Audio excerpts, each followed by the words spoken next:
তারা কিন্তু উন্মুখ হয়ে আছে আমি কখন বলবো যে প্রধানমন্ত্রী কবে দেশে ঢুকবে, তিনি কয় তারিখে দেশে ঢুকবে, মানে ওনারা আসলে কথা শুনতে চান। একেবারে আমি যদি বলি যে ভাই ঈদের পরে এত তারিখে ঢুকবে, ওনারা এটা শুনতে চান।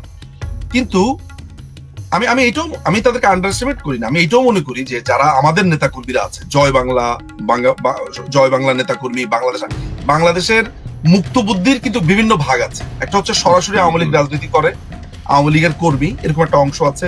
আরেকটা অংশ আছে মুক্তিযুদ্ধ মুক্তি বুদ্ধির, তারা যে নট নেসেসারিলি আওয়ামী লীগকে সবসময় মানে সাপোর্ট দিয়েছে এরকম না, কিন্তু তারা মুক্তিযুদ্ধের পক্ষে।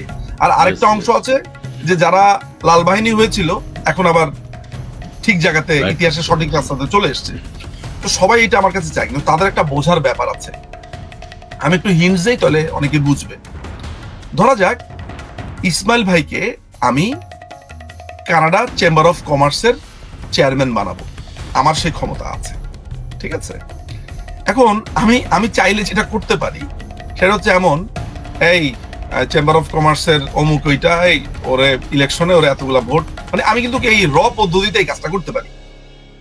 কিন্তু আমি যেহেতু একজন পরিচিত মানুষ, আমার সমাজে একটা অবস্থান আছে, এটা একটা রেকর্ডে থেকে যাবে। ফলে আমি যেটা করেছি, আমি খন্দকার ইসমাইল ভাইয়ের আশেপাশের অনেকগুলো এলাকা রেকি করে আমি একটা করে ওই জায়গাগুলো এমন ভাবে করেছি যেন অ্যাপারেন্টলি পুরো ব্যাপারটা যে উনি ওই জায়গাতেই বসবেন, কিন্তু সবকিছু ঠিক থাকে।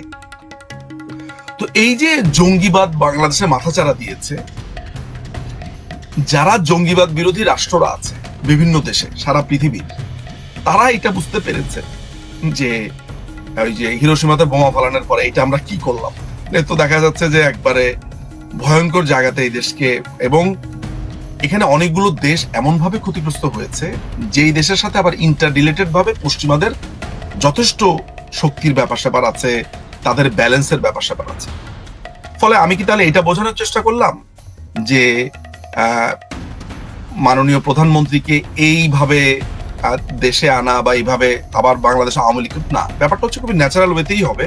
কিন্তু সাধারণ মানুষ যেভাবে ভাবে কাজটা ওইভাবে হয় না। আসলে আমাদেরকে দেখতে হবে যে আমেরিকার পজিশন কি। পরিষ্কার ভাবে আমেরিকার তুলসী গ্যাবার্ড যা বলার বলে দিয়েছে। আপনি বাংলাদেশের ইতিহাসে যেই রাষ্ট্রটিকে তলাবিহীন ঝুড়ি বলেছিল কিসিঞ্জার, আজকে তাদের প্রধান একজন নিরাপত্তা প্রধান, গোয়েন্দা প্রধান, তিনি আজকে এসে ইন্টারভিউর ভিতরে একটা বড় অংশ বাংলাদেশকে নিয়ে বলছেন, এবং তিনি যা বলেছেন এটা হচ্ছে এমন যে বাংলাদেশ জঙ্গিবাদের দিকে প্রবলভাবে ধাবিত হয়েছে। আর কিছু যারা বুদ্ধিমান তারা বুঝে ফেলবে আমেরিকার অবস্থানটা কি। এখনো পর্যন্ত ইউরোপিয়ান ইউনিয়ন অর্থাৎ আমেরিকার প্রেসিডেন্ট ট্রাম্পের সাথে ইউরোপিয়ান ইউনিয়নের একটা বড় ধরনের ক্ল্যাশ আপনি দেখতে পাচ্ছেন। অর্থাৎ ইউরোপিয়ান ইউনিয়ন এই ঘাটতারামি আচরণটা করবে, এবং ইউনুসেরও একটা বড় হয়তোবা মানে সে শক্তি এখান থেকে নেওয়ার চেষ্টা করবে। কিন্তু ইভেন্চুয়ালি সোভিয়েত, তারপরে ইন্দো অ্যান্ড মার্কিন, এই তিনটা শক্তি কিন্তু এখন খুবই একসাথে একই বলয়ে আছে। অর্থাৎ তারা নীতিগতভাবে একটা জিনিস নিশ্চিত হয়েছে যে এই যে বাংলাদেশের জঙ্গি সরকারটা আছে, এইটা একটা ভয়ঙ্কর বিস্ফোরা, এবং এইটাকে রিমুভ করতে হবে। এইটা রিমুভ করার মানে কি এইটা যে বাংলাদেশ আওয়ামী লীগকে এসে এখানে বলবে যে বাংলাদেশ আওয়ামী লীগ এখানে থাকবে? No, it's not like that. তারা বাংলাদেশে একটা গণতান্ত্রিক প্রক্রিয়াতে যেতে চাচ্ছে। গণতান্ত্রিক প্রক্রিয়া মানে যেই গত 7-8 মাসে যে প্রক্রিয়াটা একটা ফেসিস্ট, একটা সেনাবাহিনী ব্যাকড, একটা ভয়ঙ্কর জঙ্গি দলের উত্থান হয়েছে, যারা ইলেকশন চায় না, যারা সমস্ত কিছু দাবিয়ে রাখতে চায়, এদের ব্যাপারে এই তিনটা পরাশক্তি নিশ্চিত, এবং জাল কিন্তু ক্রমাগতভাবে বোনা হচ্ছে। এই জন্য যখন সবাই অনেক অস্থির হয়ে যায় এবং আমাকে প্রশ্ন করে যে ভাই কোনো ভালো খবর আছে কিনা, কি হবে না হবে, আমি জিনিসটা বোঝার চেষ্টা করি যে স্মুথলি অনেকগুলো কাজ অনেক রাষ্ট্র চিন্তা ভাবনা করছে। বাংলাদেশ এন্ড অফ দ্য ডেতে কাগজে কলমে সার্বভৌম রাষ্ট্রই, তার জনগণ সিদ্ধান্ত নেবে, এবং জনগণ যাতে সিদ্ধান্ত নিতে পারে এবং এইভাবে কয়েকটা গুন্ডা মাস্তান পরিবেষ্টিত হয়ে বাংলাদেশ যাতে না চলতে পারে, অনেকগুলো রাষ্ট্র এটা নিয়ে কাজ করছে। ফলে আমরা প্রশ্নে ফেরত যাই, তুলসী গাবার্ড যা বলেছে এইটার ভেতরে আপনি লিটারালি দেখার থেকেও আপনি ইঙ্গিতগুলো লক্ষ্য করবেন, অর্থাৎ বাংলাদেশ কি এটা উনি বলে দিয়েছেন অলরেডি। এবং বাংলাদেশের ব্যাপারে যারা যারা চিন্তা করছে তাদেরকেও আপনি দেখতে পেয়েছেন 16ই মার্চ 17ই মার্চের যে বৈঠকগুলো হয়েছে সেখানে। বাংলাদেশের তরফ থেকে যেই প্রতিবাদটা গেছে এই দখলদার বাহিনী থেকে, সেটা শেয়ার দিয়েছে কে? France embassy. আচ্ছা, ফ্রান্স এমবেসি বাংলাদেশ সরকারের একটা রিজয়েন্ডার শেয়ার দিবে এই কেরানি শফিকের বা ইউনুসের, এটা আমার কাছে অবিশ্বাস্য। এটা আনপ্রেসিডেন্টেড একটা ঘটনা। অন্তত পক্ষে আমার এই বয়সে এসে বাংলাদেশ কেন্দ্রিক ডিপ্লোমেসি আমি এখন পর্যন্ত যা দেখেছি, এইটা আমার কাছে খুবই আনপ্রেসিডেন্টেড। যেইটা আমি লক্ষ্য করতাম পিটার হাস থাকাকালীন সময় তারা এটা করত। আপনি অপরাধী তার পায়ের চিহ্ন ফেলে যায়, এই ঘটনাটা না ঘটালে কিন্তু আপনি অনেক কিছু যোগ বিয়োগ করতে আপনার একটু কঠিন হতো। ফলে আমি আমার কথার সামারিটা হচ্ছে এমন যে মার্কিনীরা এই সরকার থাকবে না, এই ইউনুস গভর্নমেন্ট থাকবে না, একে উপড়ে ফেলা হবে। এবং ইউনুসের সারা পৃথিবীতে এমন এনকোয়ারি শুরু হবে, ও কোথায় কি করেছে না করেছে এগুলো আস্তে আস্তে আস্তে আস্তে শোনেন, পতন যখন হবে তখন একটু ভয়ঙ্কর লেভেলের হবে। কারণ তারা যা করেছে 5ই অগস্ট পর থেকে এখন পর্যন্ত সেটা ভয়ঙ্কর। আপনি জানেন যে যে ডিপ্লোম্যাটটার সাথে আমি যে সেন্ট্রাল লন্ডনের মিটিংটার কথা বলেছি, উনার কিন্তু বাংলাদেশের, ধরেন বাংলাদেশে কি হলো না হলো সেটা তাদের অন্য জায়গাতে কনসার্নের ব্যাপার, মৌলবাদের দিক থেকে ইন্টারেস্টের জায়গা, কিন্তু বঙ্গবন্ধুর বাড়ি অ্যাটাক করা, মুক্তিযুদ্ধকে অ্যাটাক করা, এগুলো ওনার আসার কথা ছিল না। কিন্তু আমি তাকে দেখলাম যে that man was so sorry. এগুলো দেখে সে বলেছে যে এই বাড়িতে আমি নিজে গেছি, এই বাড়িতে আমার সিগনেচারও আছে ওই খাতার মধ্যে।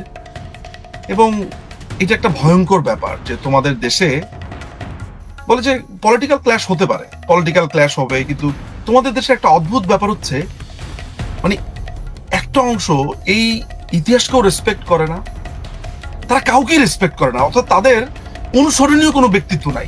এই জন্য তারা আইডেন্টিটি লেস, আইডেন্টিটি ক্রাইসিসে ভোগে। আমি একটা লম্বা আলোচনা করেছি, আমার ধারণা যারা বোঝার তারা বুঝবে। এক ভদ্রলোক আপনার লিখেছেন জর্জ সরোজ সবকিছু করছে, হি ইজ রাইট। যে ভদ্রলোক লিখছেন তাহাজুল ইসলাম, তিনি সঠিক কথা লিখেছে। জর্জ সরোসের ছেলে এই যে অ্যালেক্স সরোস, এই লোকটি একটা হিউজ পরিমাণ ফান্ডিং এখানে করেছে। এখানে মাথায় রাখতে হবে একক ব্যক্তি এখানে জড়িত না।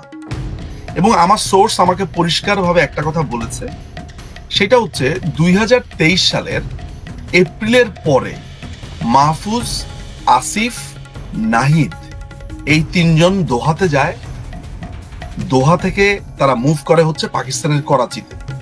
এবং আমাকে আরেকটা তথ্য দিয়েছে যেটা আমি ফার্দার এনকোয়ারি করছি বলে আসলে আমি এটা নিয়ে লেখালেখি করিনি। তার দাবি মতে আজমি যে আছে, এই যে গোলাম আজমের ছেলে আজমি কিন্তু পুরোটা সময় যে বলা হচ্ছে যে সে বন্দী ছিল, এইটা উনি আমার কাছে ডিনাই করেন। উনি বলে যে no, it's not true. Azmi একটা লম্বা সময় বাইরে ছিল, একটা সময় সে করাচিতে ছিল। তার কিছু আমাকে শেষ কিছু সোর্স কিছু ইনফরমেশন দিয়েছে, আমি এটা ভেরিফাই করছি, ওইটা নিয়ে আমি কথাবার্তা এখন বলবো না। তো আমি এখন যতটুকু বলেছি ধরে নিতে হবে এটা একটা ইনফরমেশনই, আমি ফর্মালি কিছু বলিনি। কিন্তু এখানে আমি একটা কথা বলি শুধু আজমি সম্পর্কে, ব্রিগেডিয়ার আজমি সম্পর্কে, যে কর্নেল হাসিন আছেন তিনি বলেছেন যে ওই যে আয়নাঘর যখন উদ্বোধন হলো তখন তিনি হাসিন সাহেব বলেছেন যে আজমি সাহেব তো বিরিয়ানি খেয়েছেন বা কিছু একটা খেয়েছেন, উনি সবসময় এসি রুমে ছিলেন। এইটা কিভাবে হলো? তার মানে ঘটনা একটু জটিল সম্ভবত। আজমি সাহেব বিরিয়ানি খেয়েছেন, কাচ্চি খেয়েছেন বা কিছু একটা, মাঝে মধ্যেই কাচ্চি খেতেন, আর এসি রুমে তিনি ছিলেন। তিনি আয়নাঘরের কি বুঝবেন? এইটা নিশ্চিত থাকা যেতে পারে যে তার যে কান্না, তার যে ফেক কান্না, এগুলো কোনোটাই সত্যি না। হাসিনের ব্যাপারেও আসছি আমি, হাসিনের ব্যাপারেও আসলে দর্শকদের একটু জানার প্রয়োজন। বাট তার আগে এইটা ক্লিয়ার করে নেওয়া উচিত যে এই জায়গাটাতে, এবং এই যে আমরা শুনেছি যে এলজিবিটি যারা আছে, এলজিবিটি তাদেরকে নানানভাবে ফান্ডিং করা হয়েছে, দেখুন, মানে আপনাকে একটা জিনিস বুঝতে হবে, বাংলাদেশ আওয়ামী লীগের শাসন আমলে মুক্ত বুদ্ধি, মুক্তিযুদ্ধ, প্রগতিশীলতার একটা চর্চা ছিল। আমি ব্যক্তিগতভাবে সবসময় মনে করতাম যে একজন ট্রান্সজেন্ডার বলেন, একজন ভিন্ন সেক্সুয়াল ওরিয়েন্টেশনের ব্যক্তি বলেন না কেন, এগুলাকে আমি ব্যক্তিগতভাবে একটু দেখার চেষ্টা করতাম এইভাবে, মানবিকভাবে, যে স্বাভাবিক, আমরা যদিও ওইটাও স্বাভাবিক, একজন মানুষ যদি মানে ভিন্ন সেক্সুয়াল ওরিয়েন্টেশনের হয়, পশ্চিমা দেশে ওইটাই স্বাভাবিক, আমরাই বরঞ্চ ওটাকে অস্বাভাবিক মনে করি। আমি দেখার চেষ্টা করতাম পশ্চিমের চোখ দিয়ে। এবং এই যে হোচিমিন ইসলাম নামটা নিতেই হয়, এরা নানান সময় যখন বিপদ আপদে পড়তো, এদেরকে যখন মোল্লারা নানান রকমের কথাবার্তা বলতো, আমার তখন খারাপ লাগতো। আমার কাছে মনে হচ্ছে যে না, এদেরও এইভাবে তাদের উপরে অ্যাটাক, এগুলো অনুচিত। এই মানুষগুলো ভাবা যায় টাকা খেয়ে দেশে একটা অস্থিতিশীল পরিবেশ তৈরি করেছিল। এবং এই যে আসিফ মাহতাব উৎস নামে যে ছেলেটার কথা আপনি প্রায় শোনেন, যে আপনার ট্রান্সজেন্ডার শরীফা নিয়ে কথাবার্তা বলছে, ও ওদের পেরোলে ছিল, এটা আপনি জানেন? ইন্টারেস্টিং ব্যাপার হচ্ছে, মানে গোয়েন্দা জালটা একটা বড় একটা ব্যাপার, যে এত হাত ঘুরে অনেককে দিয়ে কাজ করানো হয়, যে ও যে আসলে কার জালে হয়ে কাজ করছে, একটা সময় সে মনে করবে যে আমি মনে হয় সঠিক কাজটাই করছি। ধরা যাক উৎস এই ব্যাপারটা নিয়ে কেন সরব হলো, সে চিন্তা করছে যে আমি ইসলামের পক্ষে বলছি, এই করছি সেই করছি, তো তাকে তো উস্কে দেওয়ার লোক আছে, এই যে সে বিভিন্ন সেমিনার সিম্পোজিয়াম নানান ভাবে করেছে, এগুলোর তো লোক আছে, তাকে প্রমোট করার লোক আছে। তাকে যারা এসে ওই খোঁচাচ্ছে যে আপনি একটু বলেন, তারা কার হয়ে কাজ করে, আবার তাদেরকে যে খোঁচাচ্ছে তারা কাজ হয়ে কাজ করে, ফলে এটা একটা লম্বা লেয়ার আছে।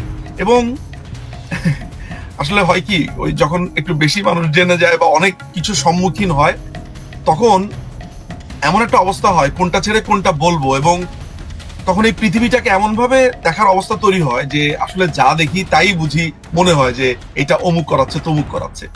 আমার লাইফে আমি এমন সব অভিজ্ঞতার সম্মুখীন হয়েছি গত 7-8 মাস ধরে, যে এখন যদি ফেসবুকে আপনি হিরো আলম বারবার ফিরে আসছে বা জায়েদ খানকে বারবার দেখানো হচ্ছে, এই দুজন কেন বারবার ফিরে এই স্ক্রিন দখল করছে, এই যে বারবার আমাদের নিউজ ফিডে ওরা দুজন আসছে, কেন আসছে, এইটাও ভাবার একটা ব্যাপার। বিশ্বাস করেন, ফেসবুক জানে কোন দেশে কাকে কখন কোনটা নিয়ে ব্যস্ত রাখতে হবে, ইউটিউব জানে কোনটা কখন কাকে ট্রেন্ডিং করতে হবে। এগুলো প্রত্যেকটা জিনিস একটা গভীর ক্ষমতাশালী লোকদের একটা হাতের অংশ। বিশ্বাস করেন ইসমাইল ভাই, আমার এই আজকের বক্তব্যটা অনেকের কাছে ডিফারেন্ট লাগতে পারে, মনে হতে পারে, অনেকে আবার যেহেতু আমাকে মনে করে যে নিজুম ভাই আসলে ফালতু কথা বলার লোক না, উনি বুঝেই কথা বলে, এটা আমার শত্রুরাও মনে করে। ফলে আমি যে কথাগুলো বলছি আমি তো বুঝে বলছি। ধরা যাক, আপনাকে একটা উদাহরণ দিয়ে আমি বুঝাই। ধরা যাক আমাদের বাংলাদেশের ফেসবুকে আপনি হঠাৎ করে লক্ষ্য করলেন, এই যে তনু নামে একটা মেয়ে আছে যে কাপড় বিক্রি করে, তার একটা হাজবেন্ড মারা গেল, তনি, সেই ভদ্রমহিলার সাথে আরেক ভদ্রমহিলার মারামারি লেগেছে। তারপরে ওই যে লায়লা এবং ওই ছেলেটার নাম যেন কি, ওই যে টিয়া পাখির মতো তার চুলগুলো করেছে, ছেলেটা দেখতে সুন্দর কিন্তু খুবই চাপড়ি টাইপের আর কি, বাট ছেলেটা আসলে মামুন, সেটার জন্য আমার ইনসাম কটেজ খারাপ লাগে, মহিলার পাল্লায় পড়ছে। যাই হোক, কিন্তু এই জিনিসগুলো আপনি যে এত দেখছেন, আপনার কাছে মনে হচ্ছে না যে পাবলিক বেশি ক্লিক করেছে বলে এটা দেখা যাচ্ছে? আপনার কাছে এমন মনে হতে পারে না যে, কিংবা আমি যখন ফেসবুকে যাই তখন দেখি রিলস এর মধ্যে বা আমার হোম ফিডে এরা আসে, আমি তো এদেরকে ফলো করি না, সো আমি এত মানুষের নাম জানলাম কিভাবে? অনেকে আবার বলতে পারে যে আপনি এদের নামও জানেন, আমি জানি না, এমন মোটামুটি অলরেডি কিছু নাই, সবই লক্ষ্য করি, এমনি মনোযোগ দিয়ে দেখি। এগুলারও একটা গভীর দর্শন আছে। হিরো আলম আপনার স্ক্রিন দখল করে নেওয়া, এই লায়লা মামুনের দ্বন্দ্ব, এই তনি, তারপর হচ্ছে ওই মহিলার মারামারি, এগুলো যখন আপনার সামনে চলে আসবে, আমি আপনাকে আজকে একটা তথ্য দিই।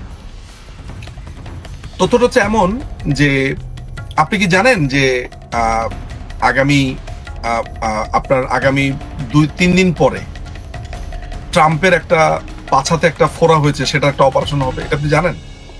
না, এটা এখনো খবর পাইনি, এটা রিলস আকারে আসেনি এখন পর্যন্ত।